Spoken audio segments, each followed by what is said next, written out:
ओम नमः परमात्मने। अथ सप्तनवत्युत्तरशततमोऽध्यायः। परावसु का प्रायश्चित विधान वृत्तांत वर्णन। सुतुवाच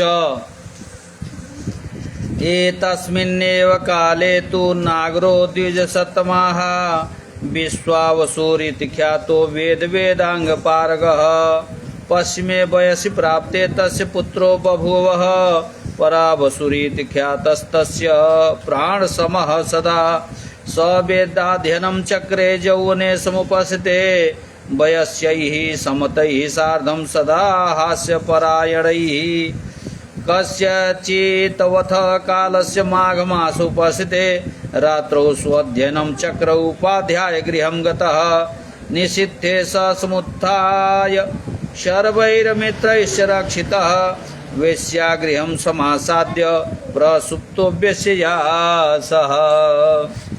सूत जी कहते हैं, हे द्विज सत्तम गण, रत्नावती के विवाह के समय एक घटना घटित हो गई। विश्वावसु नामक एक वेदांग पारंगत नागर ब्राह्मण थे। उनकी वृद्धावस्था में एक पुत्र जन्मा जिसका नाम परावसु पड़ा। वह पिता को प्राण के समान प्रिय था। जब वह यौवनावस्था में पहुंचा तब उसने वेदाध्ययन किया। वह समवयस्कों के साथ सदैव हास्य कौतुक किया करता था। इस तरह कुछ काल व्यतीत हो गया। माघ मास के समय वह रात्रि काल में गुरुगृह वेदाध्ययनार्थ जाता था। एक दिन रात्रि में मित्रों ने अध्ययन में विघ्न किया, अतः वह अध्ययनार्थ नहीं गया। फलस्वरूप वह वेश्यालय जाकर वेश्या के साथ सो गया। जलपूर्ण समाधाय जलपात्रं समीपगम निजाचमनयोग्यं च जलपानार्थमेव च निशाशेषे तु सम्प्राप्ते सपिपासा समाकुलः निद्रालस्य समोपेतः सज्जां त्यक्त्वा समुत्थितः वेश्याया मध्यपात्रं तु ह्यधस्तात् संव्यवस्थितं तदादाय पपौ मध्यं जलभ्रान्त्या जदैव सः। तदा मध्यं परिज्ञाय पात्रं त्यक्त्वा सुदुःखितः वैराग्यं परमं गत्वा प्रलापान् करोद्बहून्। अहो निद्रान्वितेनाद्य किं मया विकृतं कृतं जदद्य मध्यमापितं जलभ्रान्त्या विगर्हितं किं करोमि क्व गच्छामि कथं शुद्धिर्भवेन मम प्रायश्चितं करिष्यामि यद्यपि स्यात् सुदुष्करम्। शयन काल में उसने सज्जा के पास आचमनार्थ एक पात्र में जल रखा था। रात्रि के अंत में उसने पिपासा निवृत्ति हेतु उनिदी अवस्था में सज्जा से उठकर पास में रखे वेश्या के मध्यपूर्ण पात्र को अपना जल पात्र समझकर उसे पान कर लिया।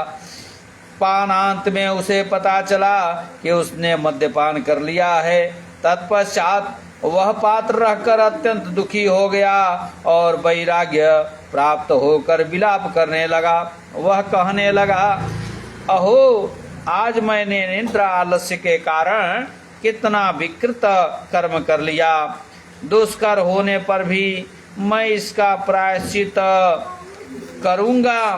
क्या करूं, कहाँ जाऊं, क्या करने में मेरी शुद्धि होगी। वह किं कर्तव्य विमूढ़ हो गया।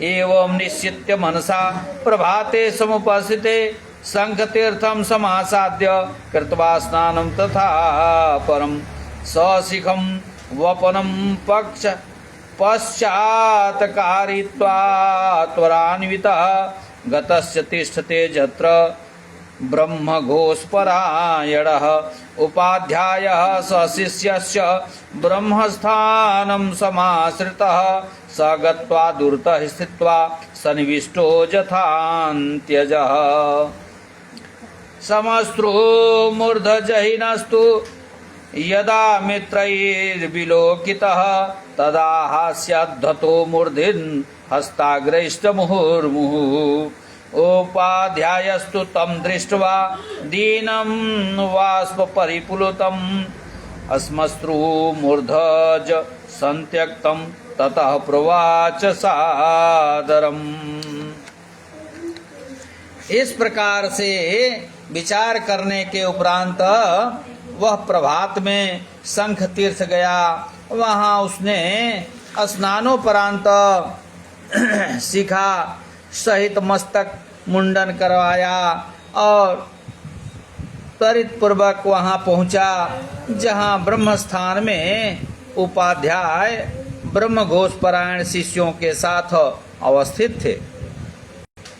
परावसु वहां जाकर वह उन ब्राह्मण के निकट नहीं गया, अपितु वह दूर खड़े होकर अंत्यज की तरह खड़ा हो गया। उस समय उसके समवयस्कों ने उसे केश दाढ़ी आदि रहित देखा, तब वे हास्य करते हुए अंगुली के अग्रभाग से बारंबार उसे ढकेलने लगे। उधर उपाध्याय ने भी उसे केशादि रहित तथा अश्रुपूर्ण नेत्रों की स्थिति में दीन भावापन्न देखकर उससे पूछा कि मध्यवत्स दूरे त्वमुपविष्टस्तु दैन्यधृक एहि मे सन्निधौ ब्रूहि पराभूतोऽसि केन वा। उपाध्याय कहते हैं, हे वत्स, आज तुमको क्या हो गया? किस लिए तुम दीनता पूर्वक दूर खड़े हो? मेरे पास आकर कहो कि किसके द्वारा तुम पराभूत किए गए हो।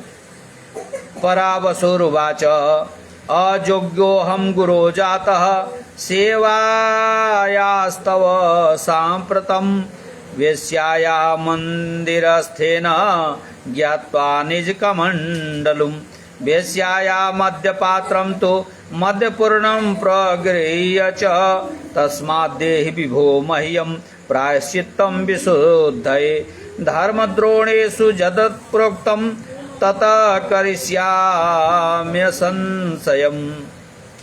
परावसु कहते हैं, हे गुरुजी, मैं आपके निकट आने में अयोग्य हो गया हूँ। मैं वैश्यागृह गया था तथा अपना कमंडल समझकर मध्यपूर्ण पात्र का मध्य जल के भ्रम में पी लिया। हे विभु, आप विशुद्धि के लिए प्रायश्चित का विधान कीजिए। मैं तत्काल धर्मशास्त्र के विधानानुरूप प्रायश्चित करूंगा।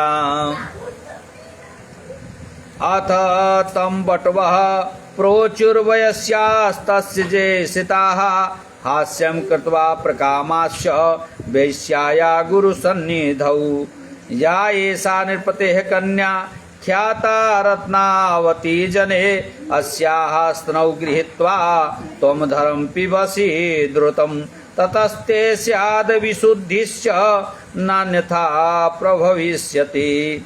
परावसु के ऐसा कहने पर जो जहाँ था वह गुरु के सामने वैश्या की बात सुनकर यथेष्ट मजाक उड़ाने लगे तथा वे अपने समवयस्क परावसु से कहने लगे, हे वयस्क, यह जो रत्नावती नामक विख्यात रूपवती राजकन्या है, यदि तुम तीव्र गति से वहां जाकर उसके स्तनद्वय का पान करोगे, उसकी अधर सुधा का पान कर लोगे, उससे तुम्हारी शुद्धि हो जाएगी।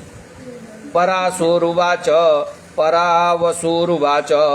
न वयस्या नर्मकालो विस्मे मम संस्थिते ममोपरि यदि स्नेहो बालमित्रत्व संभवः